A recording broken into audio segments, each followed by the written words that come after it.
Good morning, everybody. Welcome to the May Diamond Valley Writers Guild meeting. If all the Zoom participants could please mute your mics, and if we want you to talk or you want to talk, we can unmute and call on you. We're going to move the agenda along very quickly this morning because our speaker has to be done by 11 today. She has a personal thing that cropped up that she has to be out at the door by then. So I'm going to zoom through the beginning. Some of the stuff we may push to the end of the agenda, but we'll zoom through the parts that we need. Once again, welcome. And membership renewal reminder, if you want to participate in the anthology that's coming up, by the way, the information should be in the chat. If not, it will be very shortly because I have magic fingers and the people on the other side are really good at their jobs. So the information on the anthology will be there. There are flyers here in the room. Deadline is May 31st. But in order to participate in the anthology or in any of the readings coming up, poetry and prose readings and the Kidlit group, any of the auxiliary things that we do, you must be a paid member. So remember that, please. We've had some inquiries, people, oh, I have to pay to do that? Yeah, you do. The meetings like this, you don't. We invite anybody and everybody, all writers welcome to our general monthly meetings. Website, Kevin, I believe you just had a quick thing to say. Yeah, I'm still working on the Straight Jackets migration, and other than that, we're as people write books, I'm putting them on the website or trying to anyway.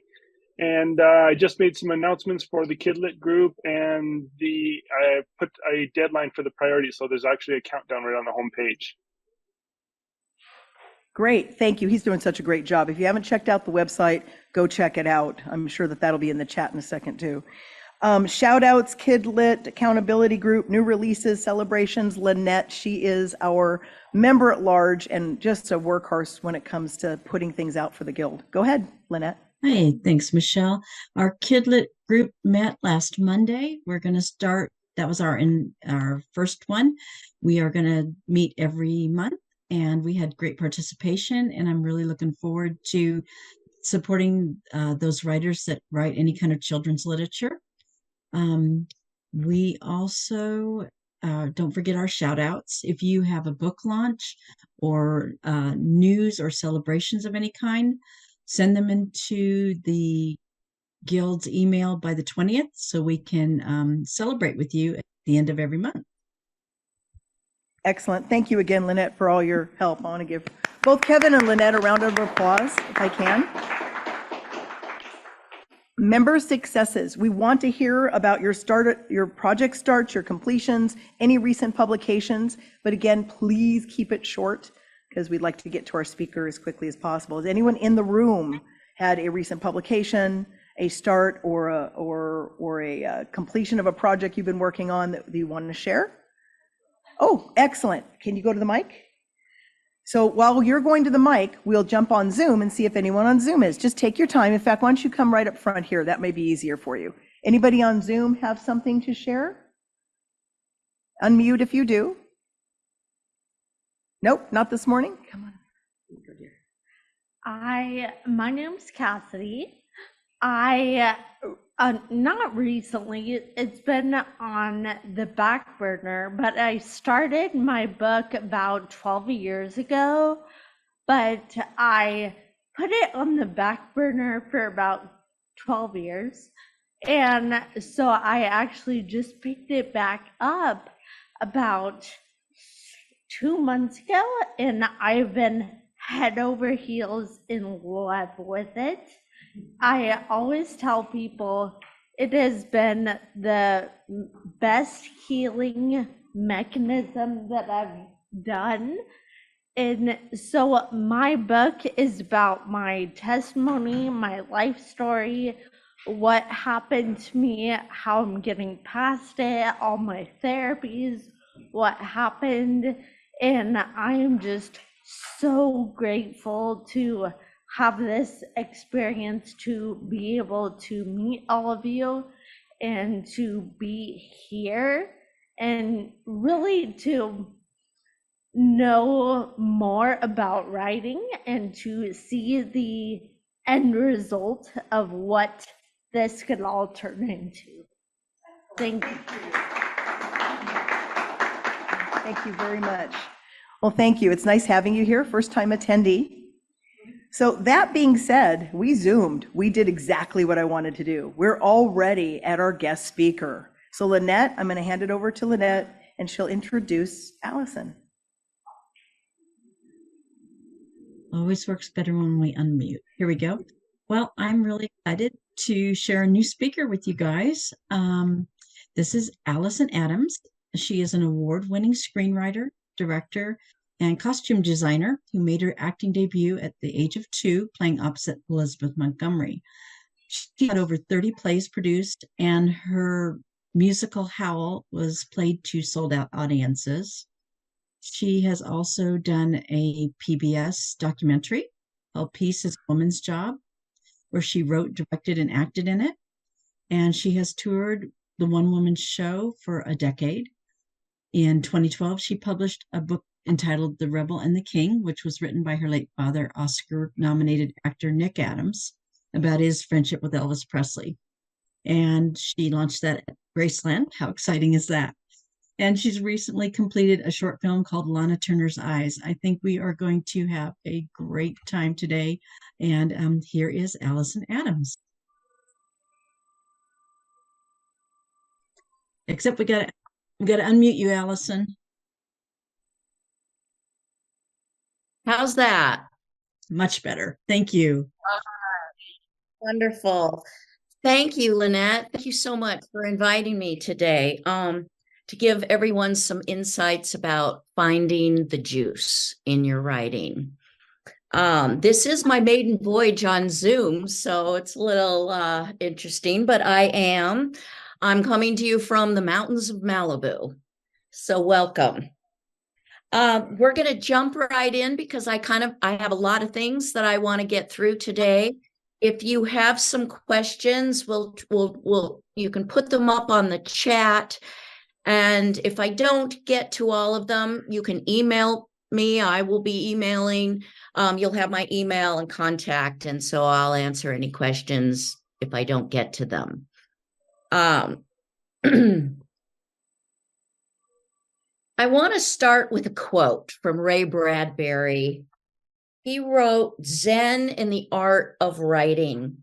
And the idea of finding the juice is finding your gusto and your zest.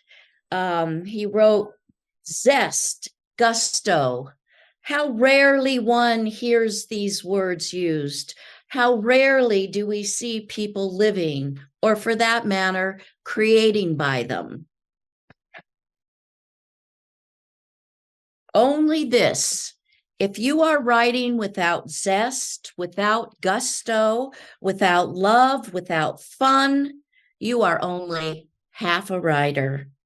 It means you are so busy keeping one eye on the commercial market or one ear peeled for the avant-garde that you are not being yourself. So we want to be ourselves. One thing, we want to write what we know, but more than that, we want to write what we love. I'm going to stop. Is there a way I can see everybody rather than just one person? Make a checker here. I want to see everybody. Yeah, usually if you're on a Computer. laptop, you can go up to the top right corner where it says view and do gallery. Oh, gallery. That's what I want to do. Oh, wonderful. Hi, everybody. I don't want to just talk to myself. Hi, Mary. Okay. So one thing I wanted to finish reading was he says, for the first thing a writer should be is excited. He should be a thing of fevers and enthusiasms. Without such vigor, he might as well out be picking peaches or digging ditches. God knows it would be better for his health. So I'm going to start with something that I do with all of my students, and it's called a writer's stretch, because we all know the famous advice, butt to chair. But butt to chair is very hard on the body. And I know I spend way too much time behind the computer, sitting, squinting my eyes. I actually started wearing frownies when I'm working on my computer now so that I don't wrinkle up my face like this. So I just would like to ask you to get comfortable in your chair. We're just going to do a little stretch and get comfortable in your chair. Feel your seat on the chair and your feet if you can. And I want you to just take a deep breath.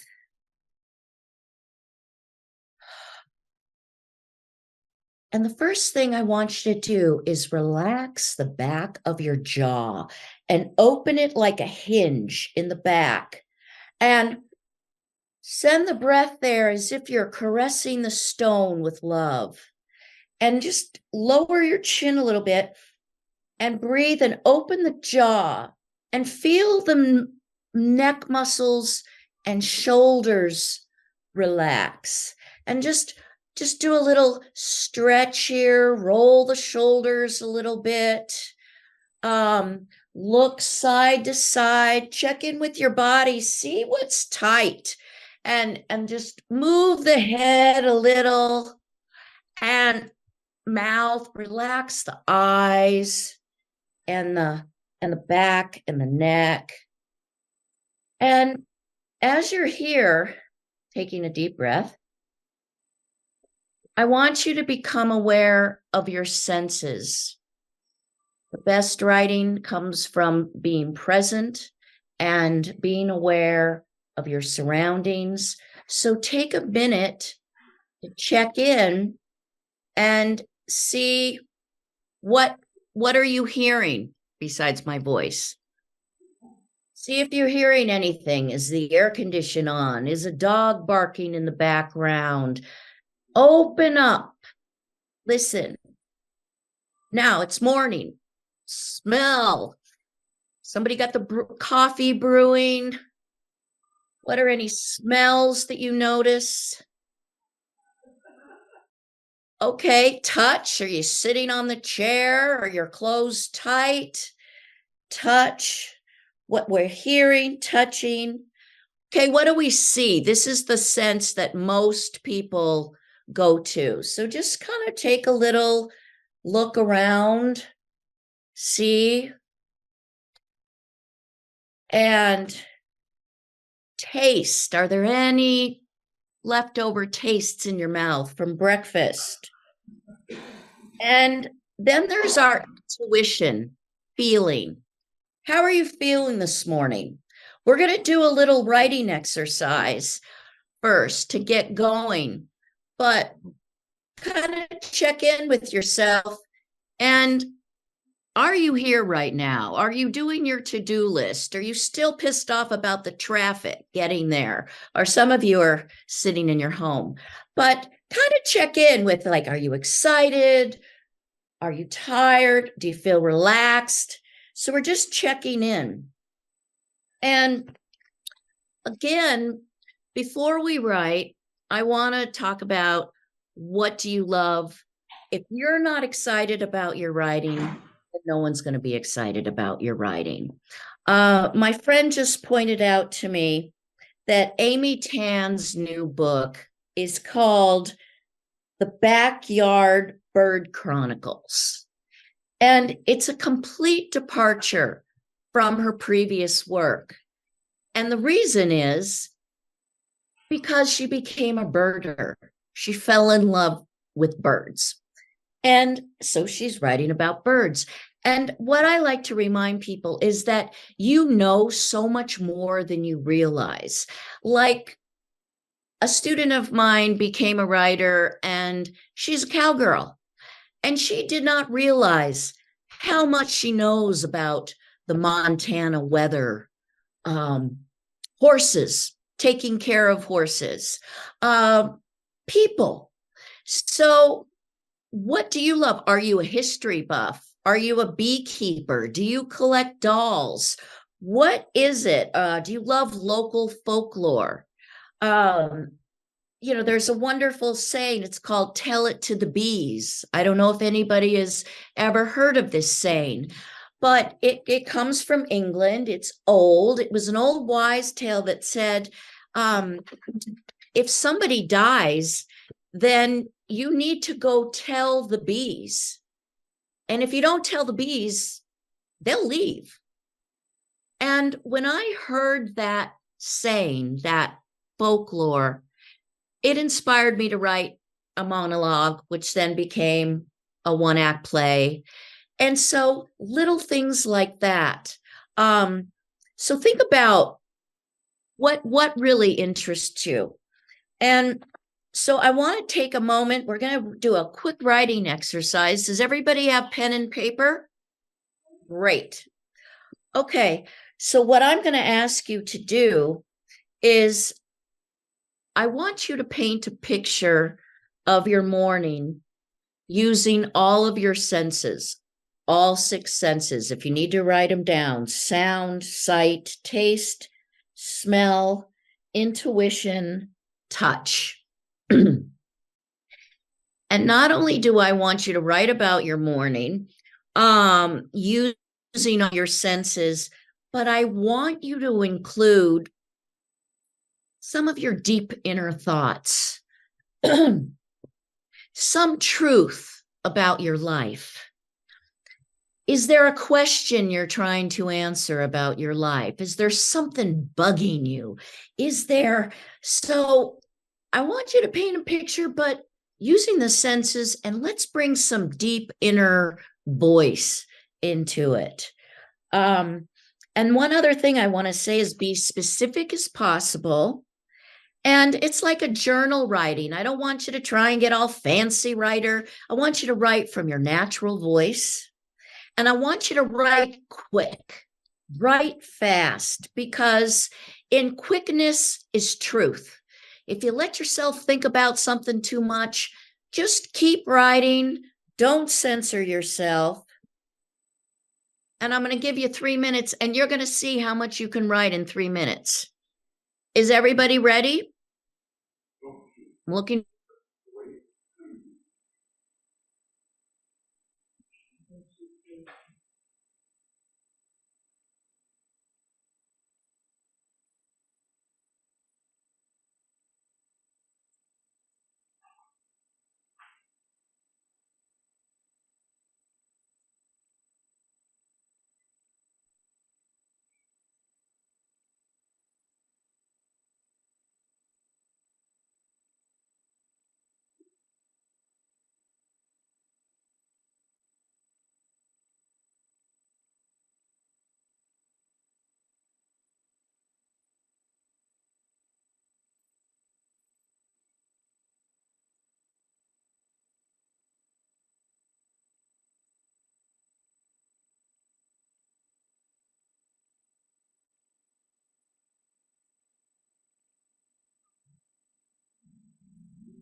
How's everybody doing? Keep writing. If you're not writing, you're thinking too much. I can see you.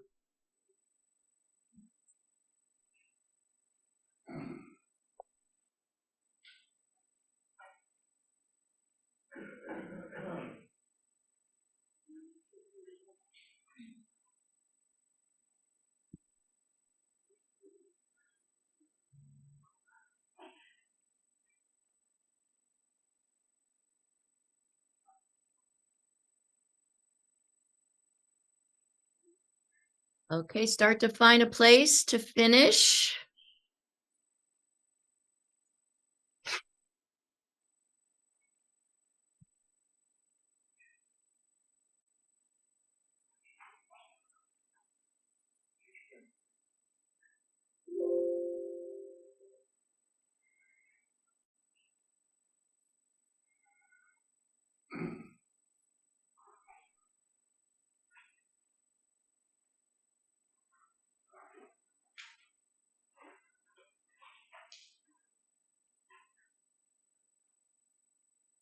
Okay. You want to come back? I think that was 3 minutes. I forgot to push the timer.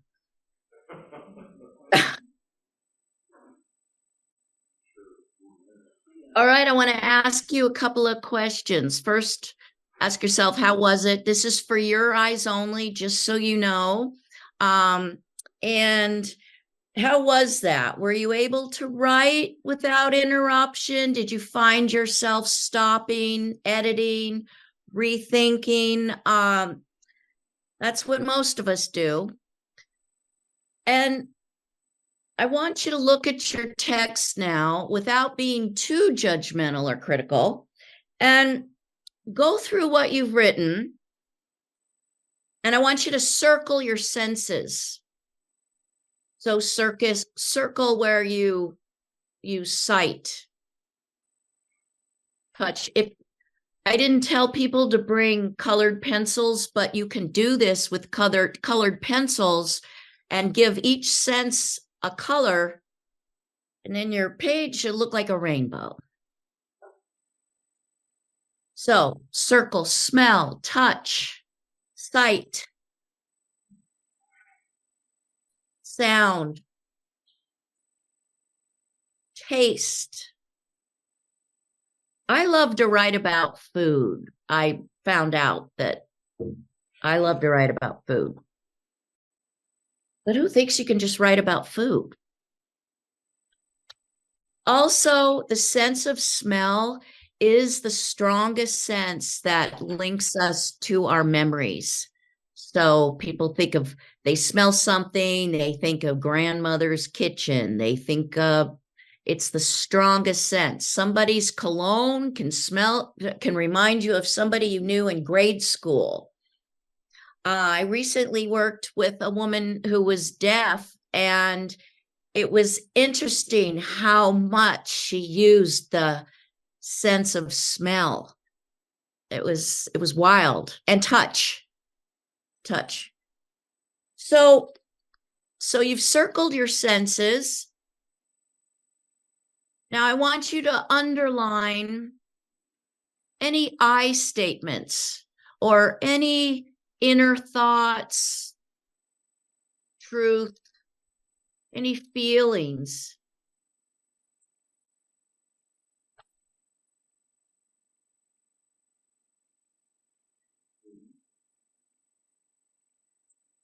So look at what you've written, and is there a favorite line there?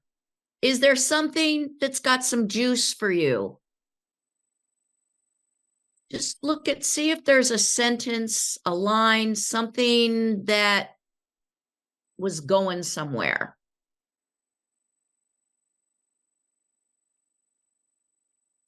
If not, can always do it again. And we all know that writing is rewriting. One thing, you can also rewrite to the point of being such a perfectionist that you never finish anything. And I came to that awareness recently. I thought, well, this is why I have so many things sitting on the shelf, because nothing's ever good enough, nothing's ever finished. And I think that's a problem. That's something that we got to catch ourselves. Right now, at my age, I'm interested in finishing things and sharing them. I want to do just mention something really briefly about finding your audience as well. A lot of times we think we want to reach everybody, a general audience. That's not the case. You want to go deeper. It's like a marketing thing. You don't just market as a massage therapist, but you're a deep tissue massage therapist for people with sports injuries. See, we don't need to reach everybody. We only need to reach maybe 10% or 5%.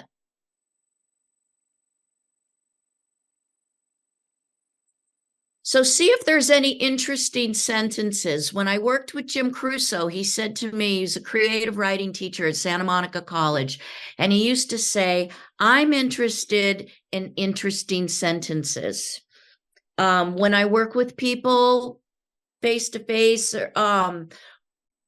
people read their work, and I always ask the audience after, what line do you remember?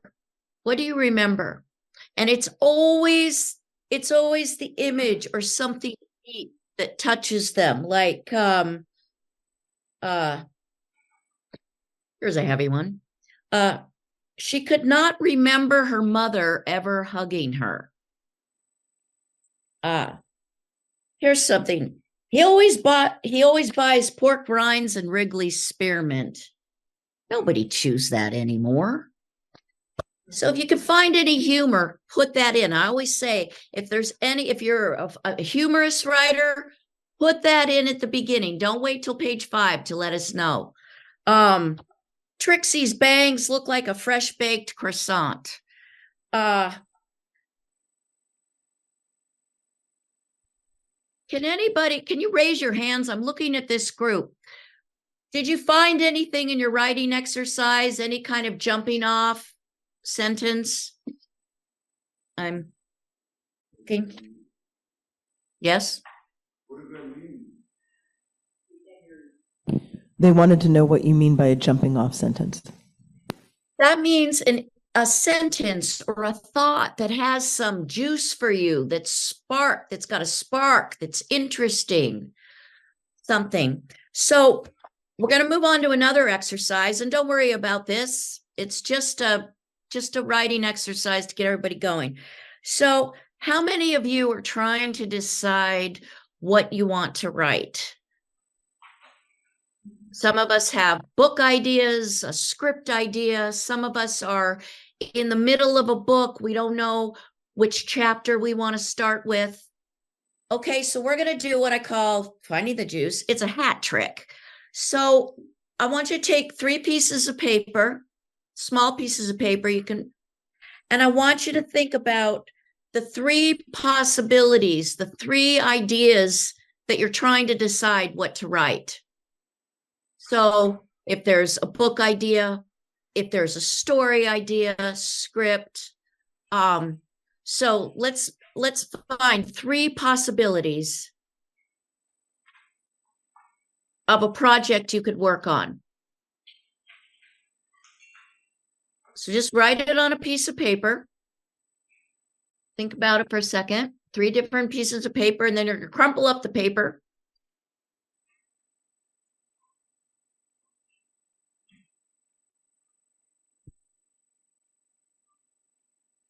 Projects, books, scripts, they sometimes take years. Annie Dillard, who I worked with also in Santa Monica, and she's a Christian, and she said, writing a book is an act of faith. because you're literally starting something that's going to take you 2 years, and you're just, it's an act of faith. You don't know where it's going to take you, what's going to happen, is anyone going to read it? So it's an act, writing is an act of faith. And so you better find the project that really resonates with you. So does everybody have 3 choices? So I want you to take each choice, little piece of paper, crumple it up. If we had a hat, we'd put it in a hat, but instead just take the 3 pieces of paper and put them in your hand, shake them up, whatever.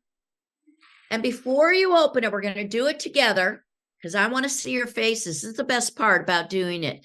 So you're going to pick one, doesn't matter which. And when you open it up and look at it, I want you to feel, how do you feel when you see it? Do you go, oh God? You go, oh, okay. Is everybody ready? All right, let's just pick one randomly, open it up, and let's see how you feel when you look at it.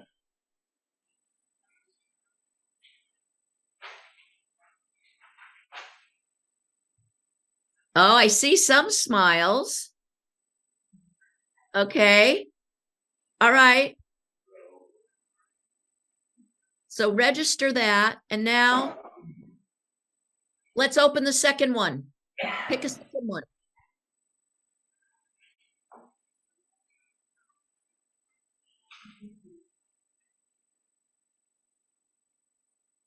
Okay, that was different, Mary. We had a smile on one, and then the other one was sort of a, okay, I may have to write that. Okay. Are we ready? Open the third one.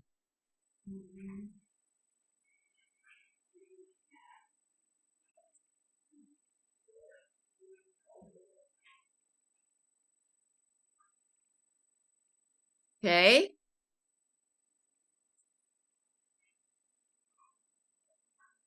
Did that give people any idea about what you want to write?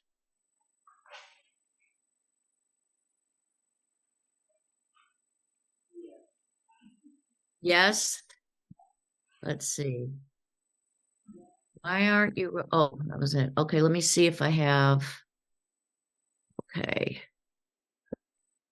Okay, does anybody have any questions?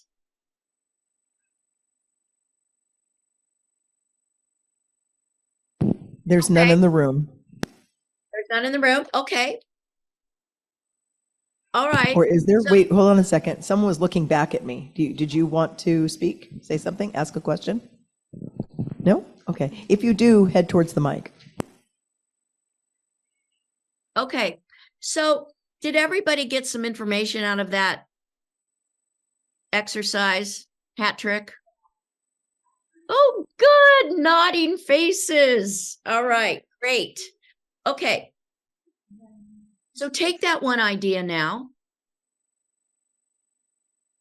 And now I'm going to ask you to write, what are the 5 things that excite you about this idea?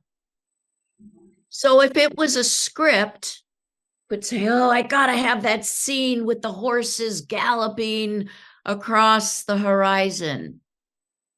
Or I really want to write that love scene with the cowboy. Some of you write romance, maybe. I don't know. Okay. What interests you?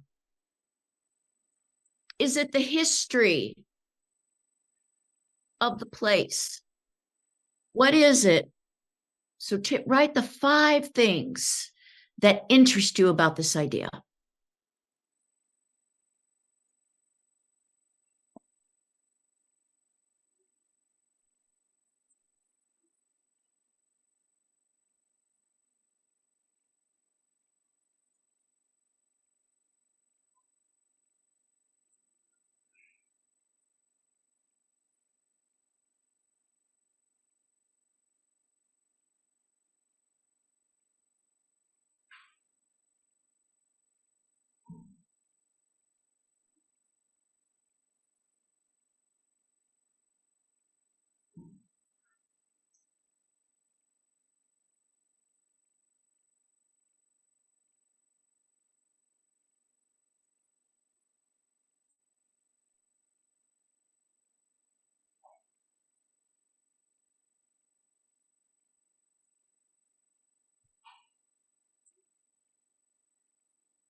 I want you to also think about character.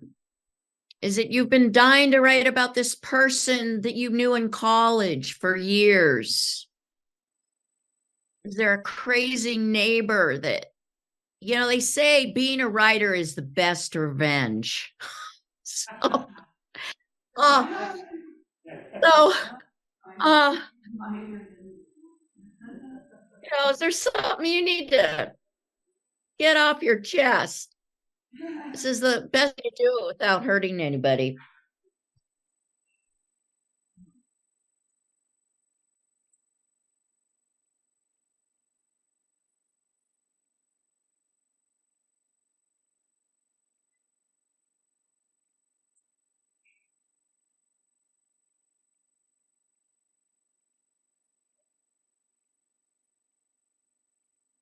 If there's anything in the chat, what do we got going on here?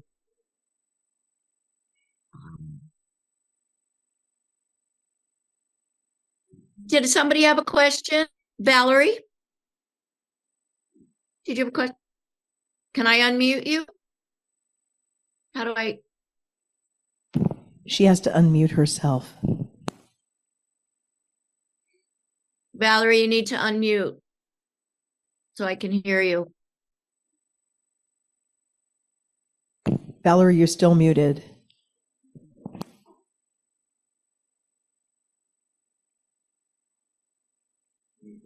Okay. How's that? There she is. Okay, I can hear you. Did you have a question? No, I thought I would just start us off because I don't have a question, so I'll wait. Okay, great. Okay.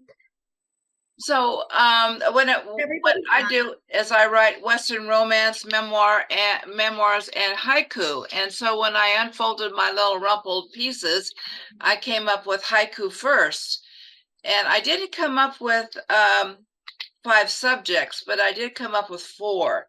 How to spark interest in nature, how to bring out their feelings, how to bring out their memories of being out in nature, and how do they all relate? Oh, nice. Nice. You know what I wanted to say about haiku? Funny you should say that. So Chris Lattre, he's a Métis Indian. And he's from Montana. He's the poet laureate for Montana. And he's a storyteller and a writer. And I went and saw him a couple weeks ago. And this book, it's a 1-sentence journal.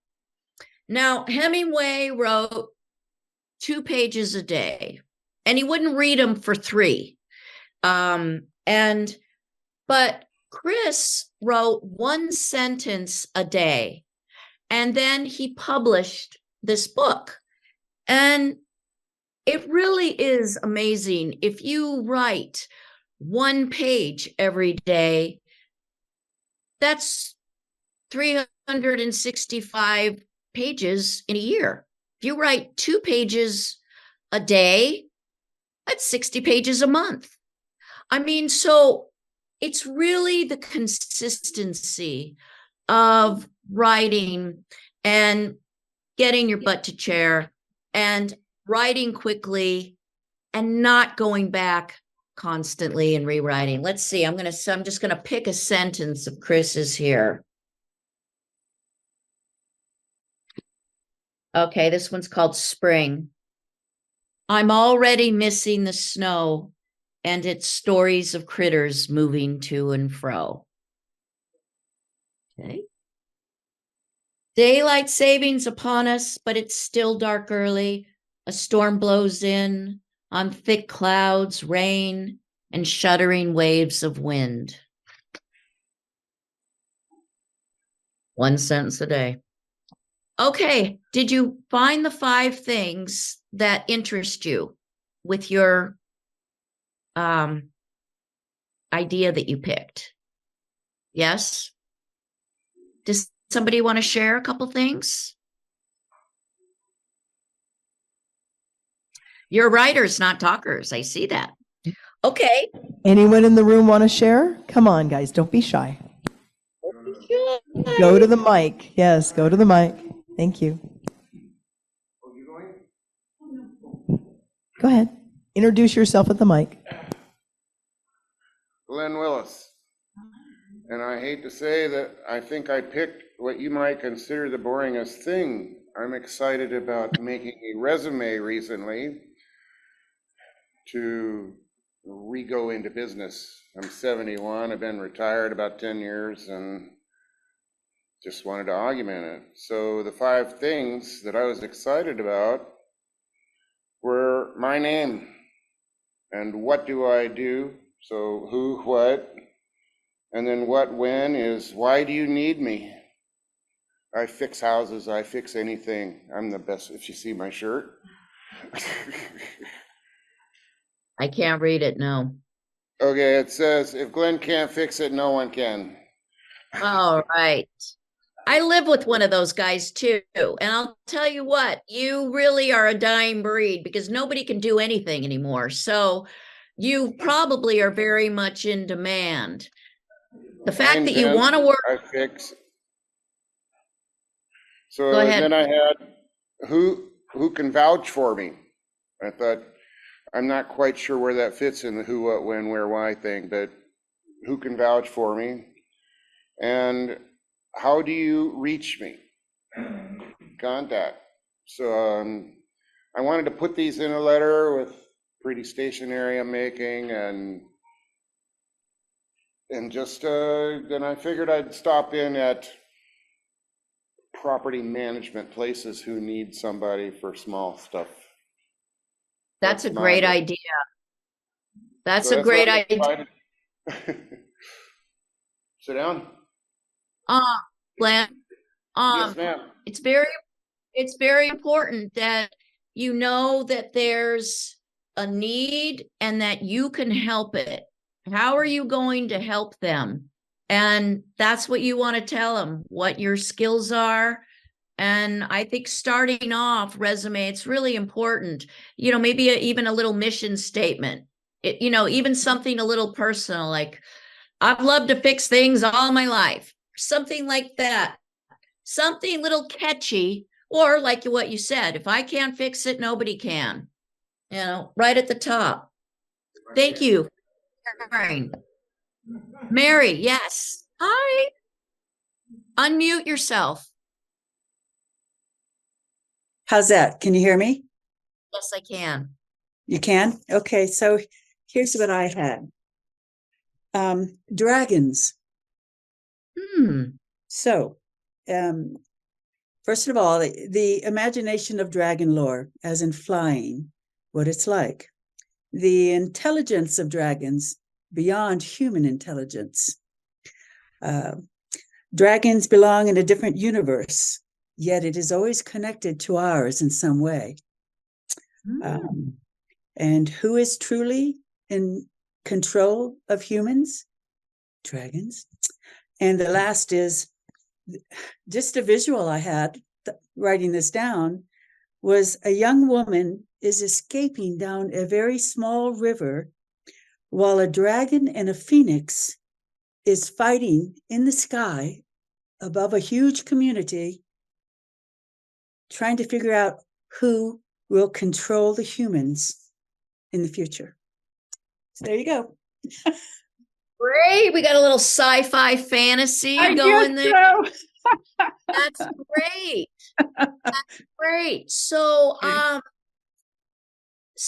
that's great. What I want to say is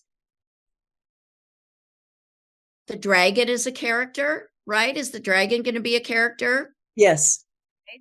And then the little girl or the woman.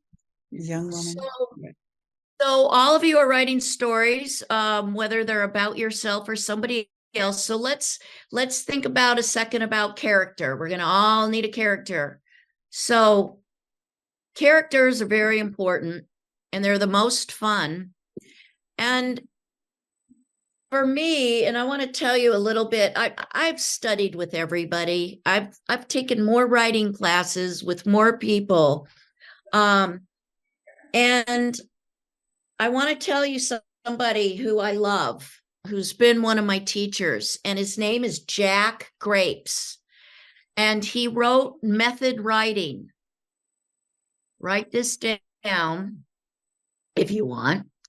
But the reason why I resonated so much with Jack Grapes and his method writing is because I'm an actress, or I started as an actress, and I always considered myself a method actress.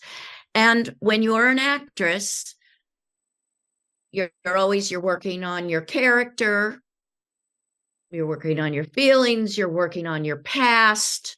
And if you write like an actor, then you're going to write about the set, the props, the costume, the place. So, and then if you're a writer and you're writing about your character, you got to get inside of your character. You have to make your characters real. So Glenn's a character. He's a handyman and he can fix anything. But what if we made, I'm just going to have fun here for a second, but what if we make Glenn, he's a superhero and he puts on his cape and he not only can fix anything, but he can help fix people too. It's kind of a dangerous occupation, but he can take that sense of being a handyman and fix anything, put on his cape and, fly to Washington, D.C. and fix it. Good luck. Good luck. So you can do anything. You could do anything with these characters. Every character has a superpower. And our superpowers, I want you to take a moment here. Think of a character that you want to write about that's exciting, okay? Now, the hardest part, I think, writing characters, especially if we tend to write about ourselves, but mask it, is you want to physically describe your character. So you want to have a physical description of your character. Okay, obviously your age. Is your character married, single, divorced? Are they later in life? Are they young? Did they just, so what are these things? Where are they from? What's their economic status? I do costumes also for movies. And most of the movies I've done are all period movies. So they're like in the 1860s or they're 1900s, 1980s. And one of the reasons that how I costume all of my characters is I need to know what economic realm they're from. So are they a peasant? Are they working class? Are they in silks and big hats? In the Edwardian period that started like 1890, it's when the big puffy sleeves came in and they were a sign of status. Okay. So these are all the things you're going to want to get into your characters. What kind of home life did they have? What are their dreams? So these are the things you want to ask of your characters to bring them alive. But what are their superpowers? Because every story, basically, we've been telling stories forever. It's a human need to tell stories. So when we're telling these stories, what's driving us? So our character, are they kind? That's the hero's journey that I want to talk about, is that every character starts out on their hero's journey. They're going to have strengths and they're going to have weaknesses. It's great to do like a column. So let's say they're great at fixing things. They can read people's minds. But they have really bad taste in relationships. You've got to make your characters real. So what are the obstacles that your characters may have? Oh, we have somebody standing at the. Yes, we didn't want to interrupt you, but we do have a question or Go comment. ahead. I'm writing a book. It's kind of like a memoir, but it's on the history of our family. It's a story of my daughter and seeing a girl being captured by a sex offender. It is in our neighborhood, that's the sense. Seeing her across the street, seeing the police station and bravery of my daughter, feeling PTSD, and the trial would be the visual and winning the trial. That's fantastic. And again, so when you're talking about an experience like that, you're talking about trauma, you're talking about a character that experienced trauma and then is going through a healing process. Hopefully, it takes a lifetime. And that's where you're going to find your audience too. The more real you can make your character in her inner thoughts and her experience, then that's what's going to be real for us. Because I've been teaching people and kids my whole life in acting, creative writing, reproductive health care. I've worked with a lot of people, and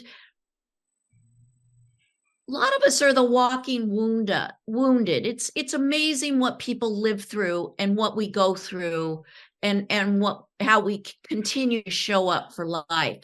So your main character, she's got a superpower. She has to have a strong sense of self, that she's going to stand up for herself.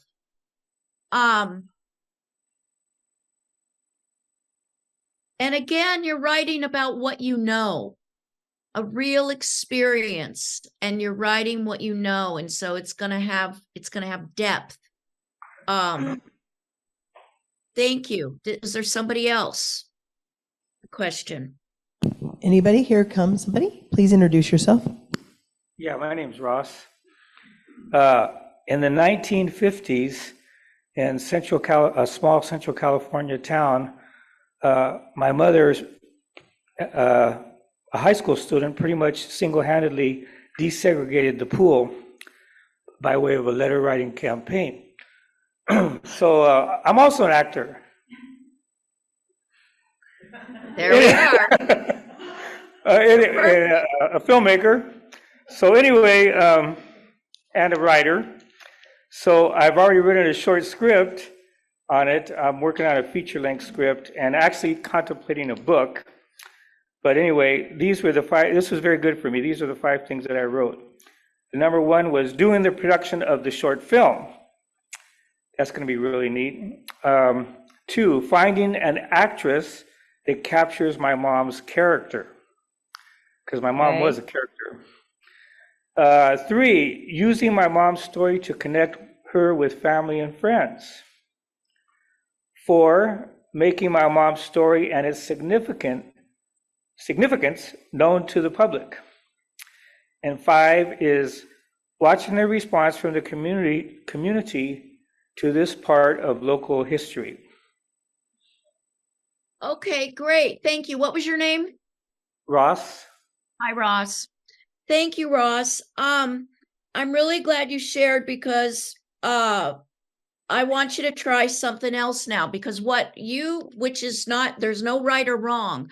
Your 5 things you chose were the reasons why you want to do it, the heart, why you want to do it, tell your mother's story, find an actress. Okay. What I want you to do, and maybe we need to do this again. So I want to know 5 things that excite you about it besides that. So what are like the 5 scenes? What are the main 5 scenes that are going to tell your mother's life? Are you going to tell of her getting off the boat? Are you going to tell the day you were born? Like, what are the scenes that make her life interesting? Okay. So does that make sense? No, that's good. Okay, so go back and so what are the 5 things? So I want to know, okay, we're going to have the birth scene, we're going to have the lunch scene, we're going to have when she won the award for this. See, does everybody understand? Was that not clear? So I want to know the 5 scenes in a person's life. Oh, good. Somebody's coming up to the mic. Yep, we have another person to share. Yes.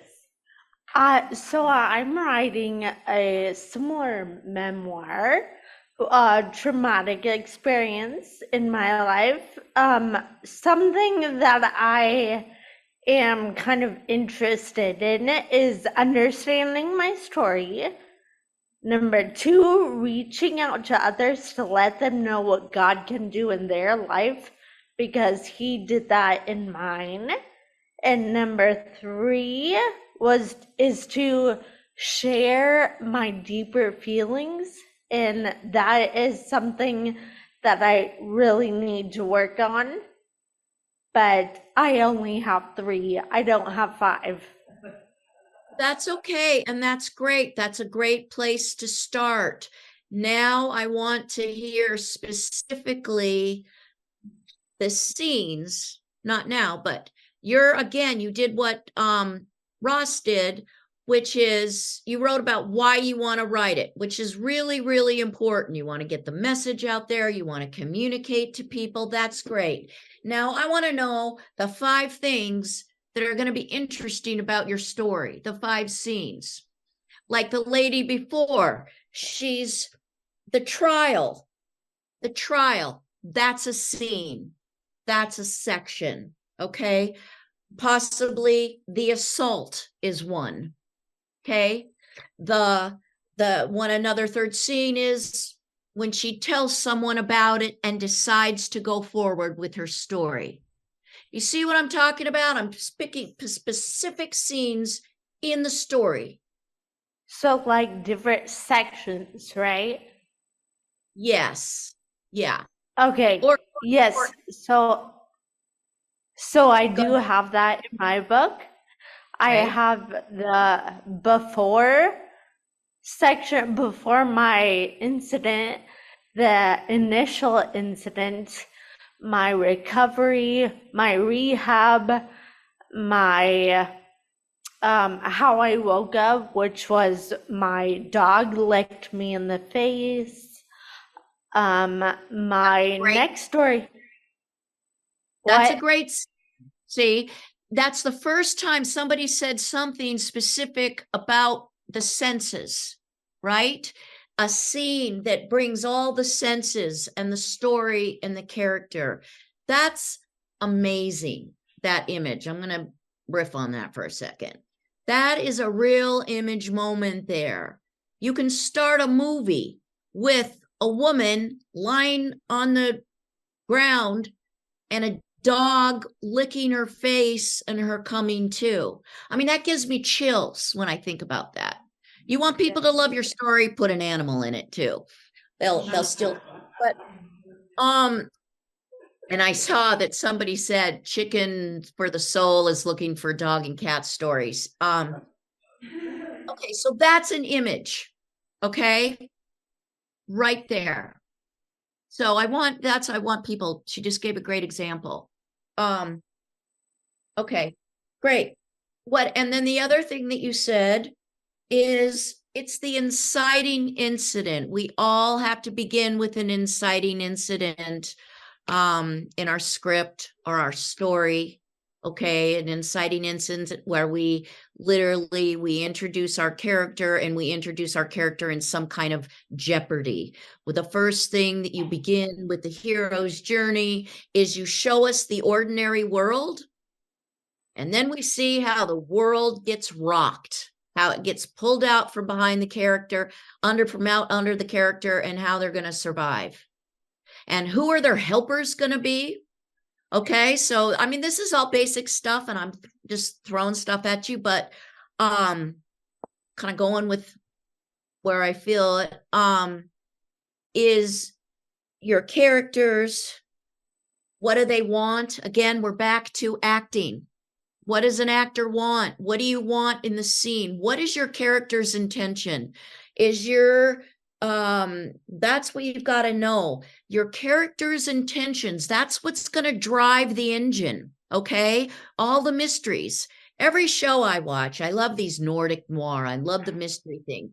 But it always is like some alcoholic detective that they're going to retire, but some case comes up and it reminds them of the one that got away or another girl that went missing.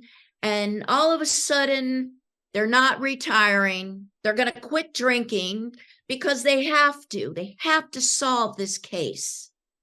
And their passion, their commitment, their drive, that's what's going to hook us in. That's why we're going to take a ride with this person. You know, if you're just some superficial little pansy that's getting out of her car and litters onto the sidewalk and kicks the dog and then goes by her Gucci belt, I'm not really going to spend an hour and a half with this person. Okay. Maybe someone else will, but I'm not. Okay. Another thing I want to say is that we look to these stories, we look to these books, we look to these movies to see ourselves. That's what the first actors did. They channeled the gods, they channeled the human story, and we want to see our stories acted out. So the deeper you go into your own truth, or the deeper you go into this character, the more we're going to relate to them. We will relate to somebody who is driven to help someone or solve a case, or we'll be interested in somebody that wants to help themselves. So you got to have your hero, your protagonist, right? They got to have their superpowers. They got to have their weaknesses. It's like, well, we got this detective. She's been doing really well. She's getting close to solving the case, but they just had a real bad investigation. They've been set back in the case. And oh my God, she's sitting at the bar. We're going, is she going to drink? Is she not? Right? Maybe there's an angel. Some person ends up coming and having a conversation with her. So not only do you have to have your protagonist, your hero that we relate to, but you got to have your bad guy, you got to have your villain. And remember, your villains, they don't know they're villains. The worst psychopath in the world has no idea they're doing anything wrong. It makes perfect sense to them. So you have your villain, but your villain has just as much conviction as your protagonist. And you want to make your villains human. You want to make them real too.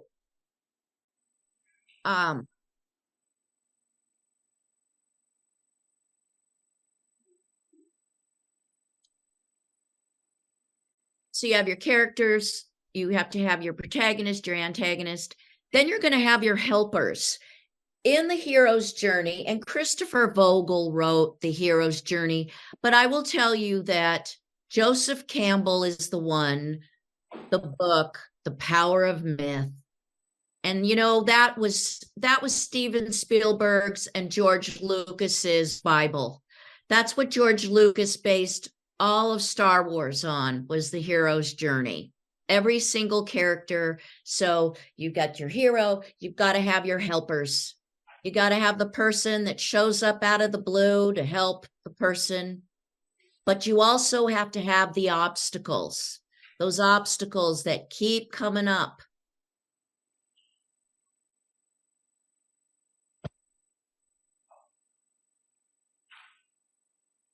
I have a question. Go ahead.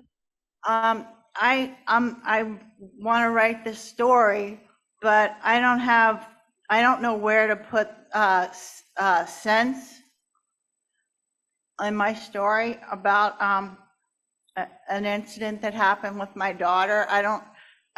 Should a sense be in this? Because I don't really know where to put it or how to put it. When you mean sense, what do you mean? There are 5, 6 senses. Yeah, I think I have too many visuals, and I'm confused about, I know I have feel, I have hear. Let's see. Yeah, I don't have enough of all the senses. So how will that affect like the outcome of writing the story? Yeah, it will. Everybody goes to visual. We're all more visual. Right. The reason why, and you can do this on your own, and you can do this with things you've already written a story, is get 6 colored pencils. Give sight a color, red, touch blue, sound orange. Give each sense, okay? And then circle your senses with each color, and you'll be able to see right away which senses you're using and which ones you can expand on. You want to use all the senses. Definitely. All right, thank you very much. You're welcome. Do we have another question? Oh, good. Woman Just in the real jean quick, what are the 6 senses? Can you identify yourself for everyone on Zoom? Hi, I'm Tia. Hi, Tia. Sense is sight. Okay, that's going to be the red barn on the green hill was really big. Okay, red barn, green hill, sight. Touch. When I met the person, the way that she took my hand sent me a chill through my body. Okay, touch. It's also here. She could hear the whistling of the wind as the window banged in the storm. That would be sound. Taste. She brushed her teeth 3 times and still couldn't get the taste of that bad coffee out of her mouth. Taste. What am I missing? No, smell. He gave her a hug, and all she could think is, God, doesn't this guy ever shower? Or, I don't know where that came from. Or the room was filled with the smell of grandma's pasta sauce. Okay, the smell. Let's see, what's the other one? Intuition. Okay, intuition, the feeling. And that's what's going to suck us in right there, that feeling, that sense, because we're always looking for characters that we can relate to. If so, the woman, she woke up in the morning and she looked out, she saw the sun rising, and then she thought about her friend that she hadn't seen in so long. And it made her miss the times they had in Maui. Okay, there's a sense of nostalgia, sense of friendship, a sense of maybe emptiness. When I say about writing your intuition, and I'm talking about finding the deep voice, it's about answering a question to your life. Like, what is the truth of my life? I didn't just get up and make coffee. I got up and I made coffee and I thought, am I going to be able to find a job today? I wake up and I think, what's it going to be like to see my friend again after 20 years? There's always something going on in our mind. You wake up, oh, I wish my daughter was closer. Or, oh boy, did my nephew marry the wrong woman. Something like that. We all have these questions that we're asking. Okay, I want to because what I'm talking about, and I will say this is what Jack Grapes also talks about, is the deep voice. It's the deep voice that's going to draw us in. It's those I statements. Okay. I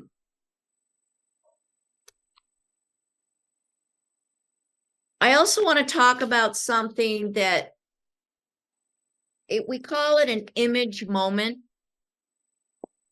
And again, it's like bringing all the elements of being an actor or being on stage.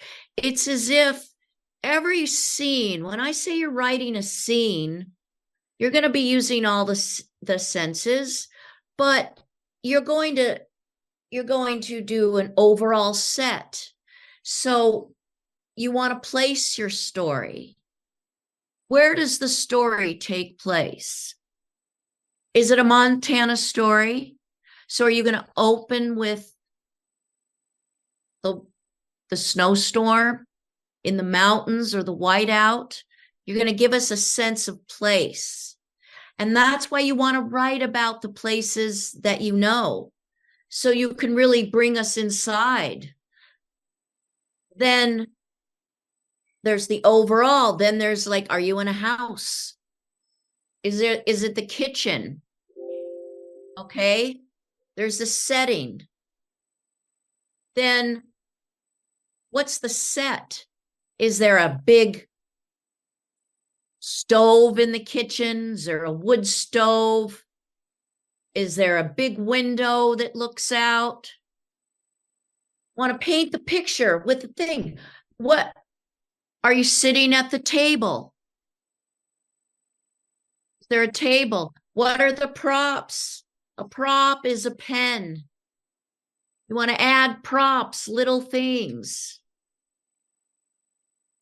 What about costume? Again, do you all have a sense of, I want to do one quick writing exercise of your character and physically describing your character and giving them some real emotions. So, do y'all have an idea of a character?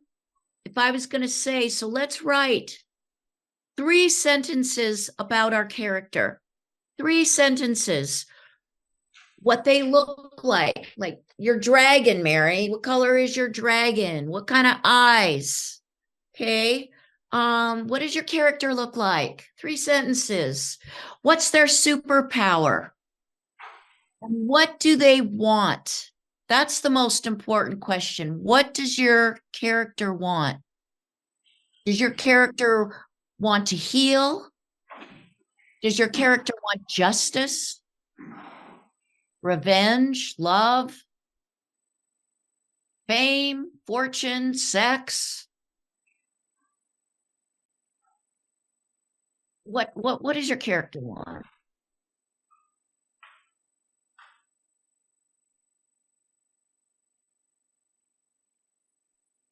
And one thing my teacher used to say to me is, you can't always save your characters.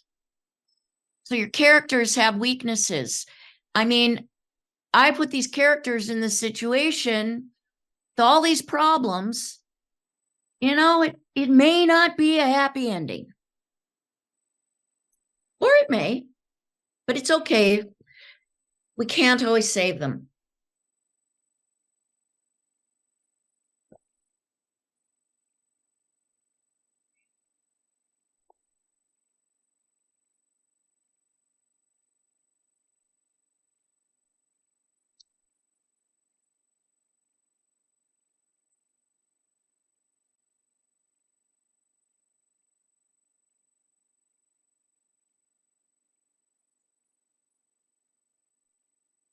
Everybody good?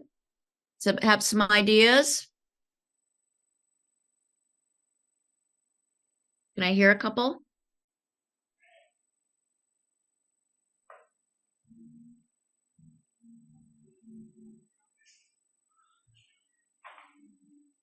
Anybody wish to share? I'll give it a try. Go ahead, Lynette. Okay. And just to give you the backstory on this, I have one fairy tale written with the jumping off. And when I pulled the papers, it said more fairy tales. So I was really excited about that because I like the characters. So in the second one, there's a stone watch can grant her wish because and so the little girl finds it and she has a curiosity about it. I know what she looks like. I know what she wants. She wants to make the watch work and the magic behind it. I don't know though what her superpowers would be. Her curiosity is what she wants, but is that also kind of a superpower? Absolutely. Okay. Without curiosity, you're dead in the water. Okay. If you don't have curiosity in your life, then you're really boring. So That's boring, true. you don't want to be boring. Okay. Okay, that helps a lot. Thank you. Yes, definitely kindness. But then what are you going to show us? How are you going to show us her kindness? Again, show, don't tell. Show, don't tell. So you got to show that. Okay. All right. Yes, sir. Yeah, my name's Greg Porterfield. I'm in the middle of writing a book now. I kind of got sidetracked for a few months because I was re-editing some of the other material that I've written before. And I was kind of surprised when I reopened the file, and on chapter 17, I had 4 or 5 words written. And it was like, okay, must have had a thought back then that this next chapter was going to go into anything. But I've got some characters. The one that the book that I'm working on now is called Commuter Special. And it involves a guy at the Cal State University, and he's on his way home on the Metrolink that goes down to his home in the Riverside area. And he's sitting there working on his little pocket device, and somebody sits down next to him, and he smells a little bit like skunk weed. And he's going to be getting off at a station further down the line, but this guy forces him off at the Pomona station by sticking a gun in his side, and then takes him down the steps, and another guy meets up with the guy that put the gun in his side, and they beat this guy up a little bit and steal something from him. He's carrying a day pack and everything. They steal the keys to the university and the guy's master pass. And then it evolves into he needs to get this back because he's in charge of the maintenance for the university. And this is happening on like a Friday night. And so he goes through this whole process of trying to figure out, how this happened. He calls his wife up, who comes, gets him. They end up calling a bail bondsman, friend of his from back in high school, called Blade something or other. And Blade ends up finding this guy who made the theft of his material. They go to the guy's house and find out that he was hired, and he's a member of the Pomona gang. They find out this guy was hired to steal this stuff from him, and it was handed off to a Saudi connection. And the Saudis are going to end up breaking into the university into a sub-basement site where they're doing scientific research and tap into the fiber optics line going to JPL. So this is sort of the direction this whole thing is going, and I'm, putting in all the different characters and everything, kind of how you're describing. Got any ideas? Yeah, I do. So you kind of want to write a thriller, right? This is a suspense. Yes. Okay. So you got to set up a dangerous situation. Your inciting incident is the guy getting beat up and have the key thing, but you may have to show us something before of the guy using the keys so we know how important his job is. It's like, see ya, Tom. You know, it's all up to you. See you tomorrow morning. Like, you got to set it up. We know this guy has the keys. We know that it's an important place that he has these keys to and that he's the keeper. So we got to set up the ordinary world, okay? So that we get a sense of danger and dread when the guy has got the keys and we know he's got the keys to the kingdom. And now he's just gotten beaten up and robbed of the keys. So now that's an inciting incident. There's danger. There's something wrong. Okay. So you want to set up that danger. And again, with your bad guys, now that's a lot of information and that's a lot of layers to also set up as well. Does that make sense? Yes. But it sounds great. And the other thing is too, is that you can set up a world with different characters or different montages. Like, did you say it's a movie or a book? What is it? Excuse me, I abandoned my position too early. It's a book. Oh, it's a book. Okay. Yeah. But it Okay. would be easy to convert into a movie the way that it's the characters and moving around the country and that sort of thing. Okay. Anyway, does that help? Yes. To that dangerous world and what's at stake, and also what's at stake for your character. Maybe he can't tell anybody he lost the keys. He's so embarrassed, he's so mortified that maybe that's one of his character weaknesses is his, he wants to please everybody. He can't tell anybody he lost the keys. So now we've got a ticking clock. Anytime you've got a suspense or a thriller, you've got a ticking clock. So we've got the ticking clock. They stole the keys. Okay. He can't tell anybody. So he's got to find them before they break in. Maybe he doesn't even know about that science lab in the basement. It's secret. Maybe he's the one that finds out. I don't know, but you've got to get that clicking, that ticking clock.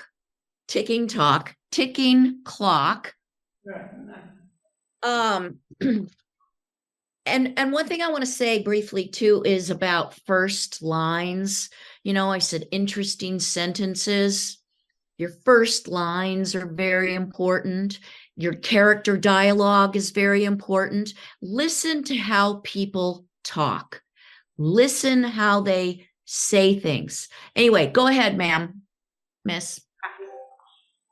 I'm Letitia, and I am a poet and a playwright, and I'm working on a play, short synopsis, about a 10-year-old boy whose life was intersected with the Black Panthers in Oakland in 1968. So everything you're talking about makes sense to me. The background is what's going on in Oakland in 1968 in response to, with the Black Panthers, what's going on with the Black Panthers that instigate what goes on in the United States then later. But his inciting incident is a true story. The play, it's a play, is inspired by the family, and the name of the play is actually Mom and Ally's House, which is actually a family member's name. And I'm just real concerned. I fit all. I love the hero's journey. I've studied that in college, and but putting it to a historical backdrop is one of them. The other one is, it's a 10-year-old Black boy. I am not 10 years old, and I am not a boy, and I am not Black. My ex-husband was Black, and that's where the story starts, is a story he told about what happened to his family. Oh, great. Wonderful. Of course, that's a wonderful time period to explore and still very timely. That's the fun part, is getting inside of a 10-year-old boy, though. That's your job. And so as a writer, you need to observe 10-year-old boy, or that's, and what does he want? Now, is there what happens to him? Does he become a Black Panther? Is he influenced by the Black Panthers? What are you trying to say with your story too? What story are you telling? I realized as I was doing the research and starting to write is that it ends up being a coming of age story, and the play actually starts out with his 30-something-year-old self on stage. There's been something that happened in Oakland that he goes back to what happened when he was 10. And there was an inciting incident that starts off the young boy's story then. So we have the older actor memory to what he was when he was 10. Okay, so you're starting in the present and then it's going back into the past. It actually starts in the future and then goes back to the past, or today, and then it goes back in the past.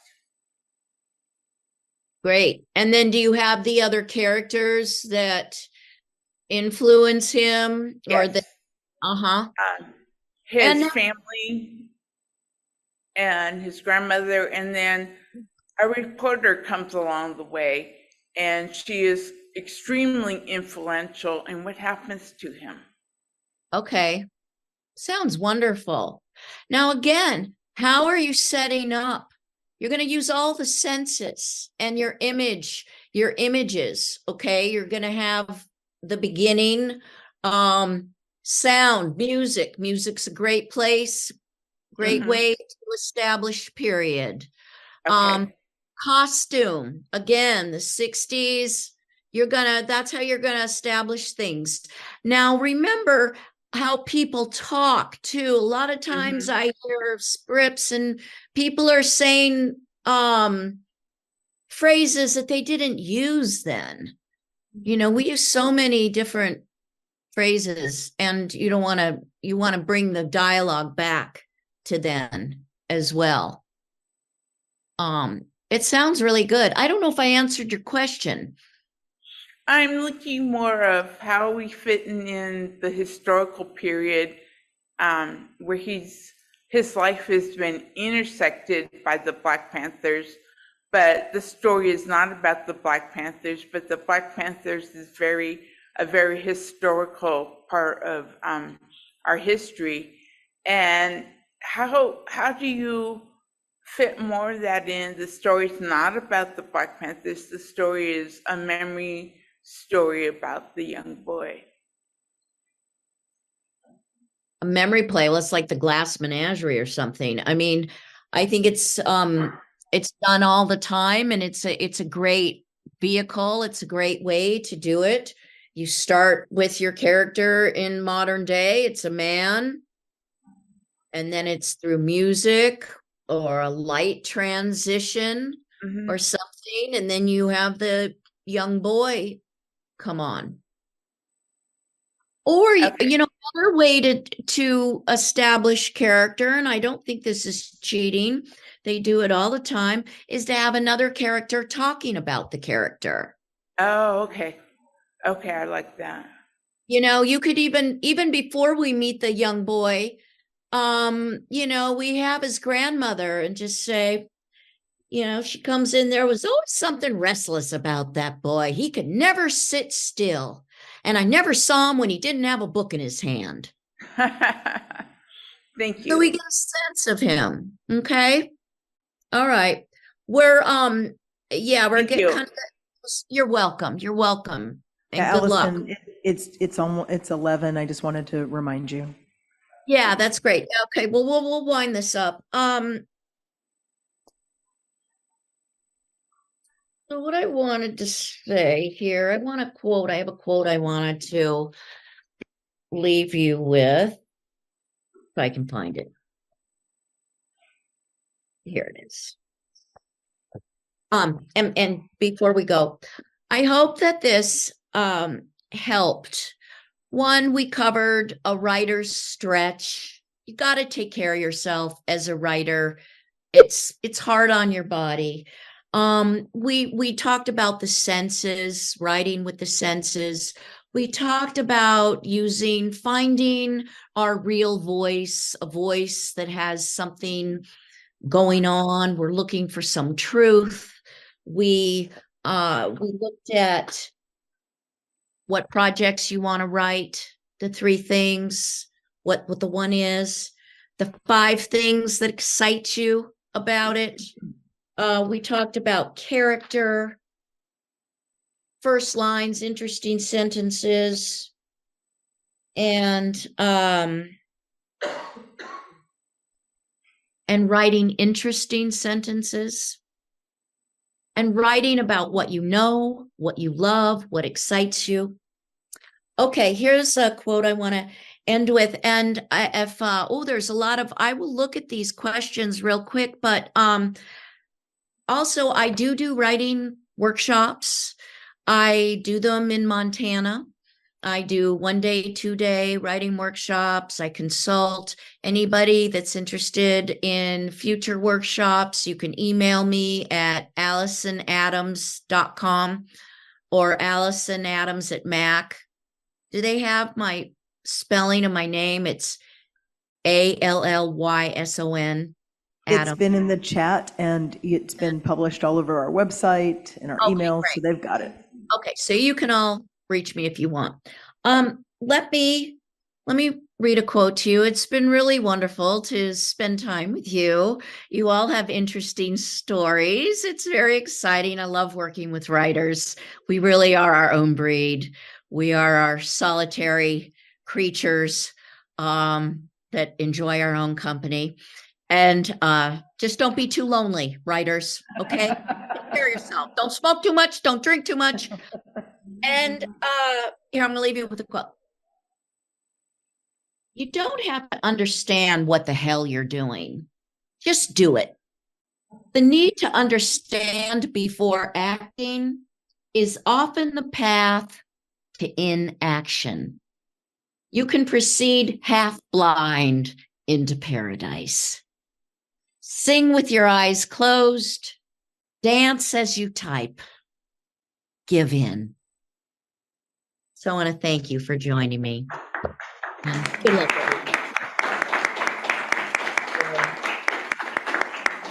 Thank you, Allyson. That was wonderful. Let's give her another round of applause.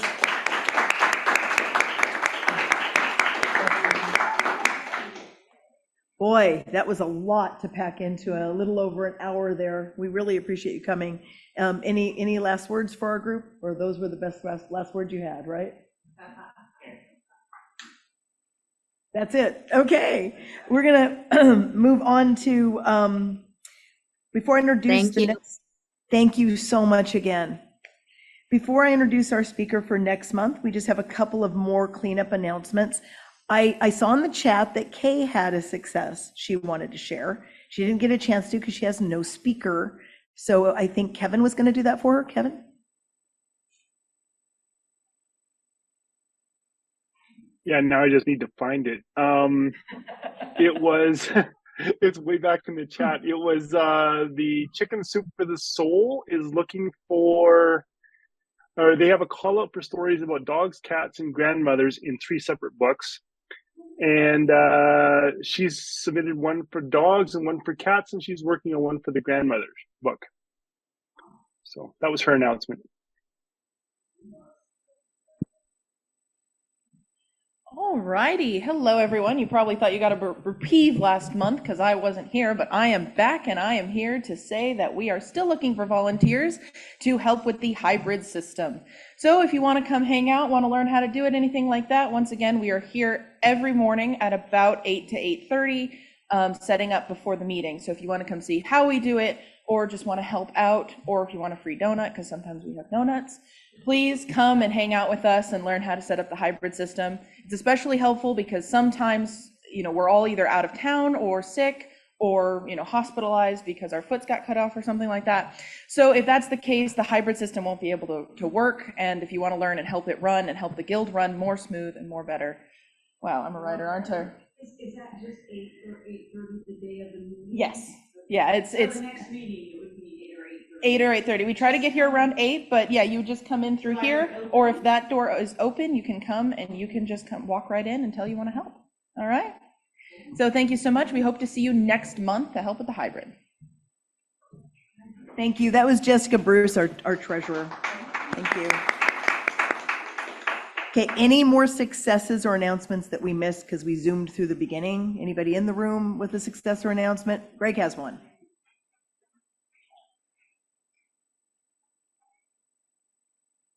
Well, this really isn't about me. A lot of us here in this area get this Hemet and San Jacinto Chronicle delivered to our houses by mail is how we get ours. We didn't ask for it, but they sent it anyhow.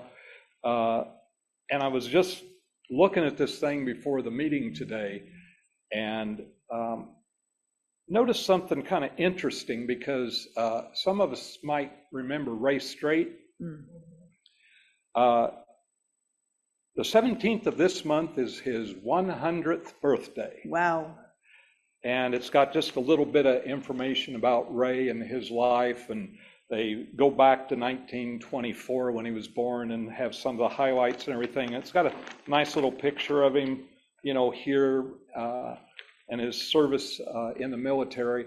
And because he was kind of instrumental in the early days of the Writers Guild, a lot of us probably know that Straight Jackets magazine uses his name for the straight.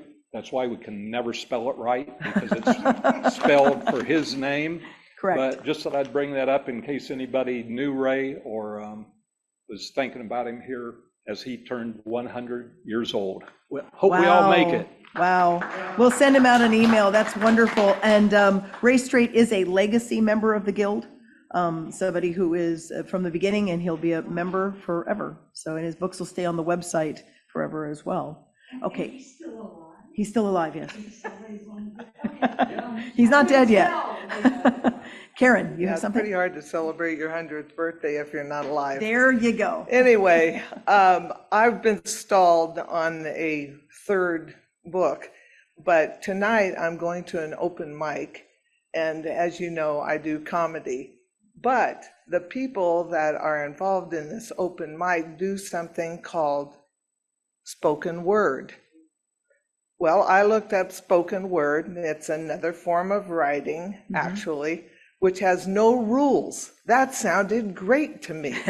So I have written, I don't know if it'll be a success yet, but I've written 2 spoken word pieces that I'm going to perform tonight, and I'll let you know next meeting whether it was a success or not. Excellent, excellent. Where are you going to be performing? Where are you performing? It's at New Hope Church tonight in Temecula. Temecula New Hope Church tonight, if someone wants to go to open mic, 6 p.m. Yeah, people are welcome to come and participate. 6 p.m. And if you want more information, reach out to Karen. You might be able to even reach out to her. I'm not sure, through the website, maybe. I'm not sure. If not, if you need her email, get a hold of us and we'll get you in touch. Yes, you have another announcement? No, yeah, just, can I do it from here? They can't hear you on Zoom, but I can repeat if you go slowly enough. It's real simple. The AWP conference, which is Association of Writers and Writing Programs, will be in Los Angeles next March. and just playing a book. I call it the Writer's Paradise, and there's something for everyone. And if you want to get in the horn, real quick this week, the proposals are due for panels. Okay, she was talking about a writers' conference in Los Angeles in March. Panel submissions are due when? This week. And what's the name of it again? It's the AWP. AWP. And the website is awpwriters.org.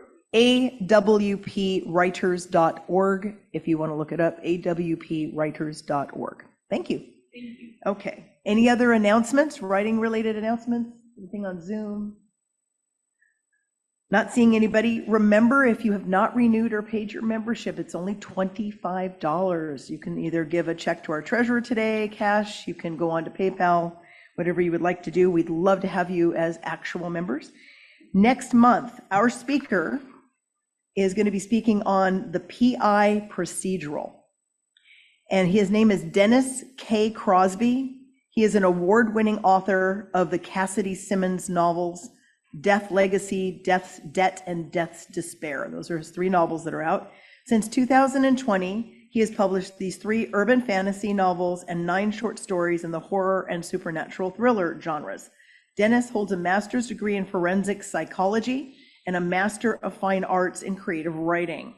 With experience in retail sales, private investigation, and social services, Dennis uses his knowledge and experience to craft compelling characters, experiencing real-world challenges against the backdrop of magical, supernatural, and mythological phenomenon. He's been the subject of several interviews and podcasts. He's a guest speaker at multiple conferences, and he was a panelist this year, both at Worldcon and Comic-Con International in San Diego. He is a resident of San Diego, so he will be here live in the room, and he'll be bringing books. You can either order his books in advance. He'll probably have some you could purchase if you would like one, and he'll sign it. So please, I'd love a great turnout for him since he's driving up from San Diego that morning. That's about it. Our next meeting is on June 15th. It comes very early in the month.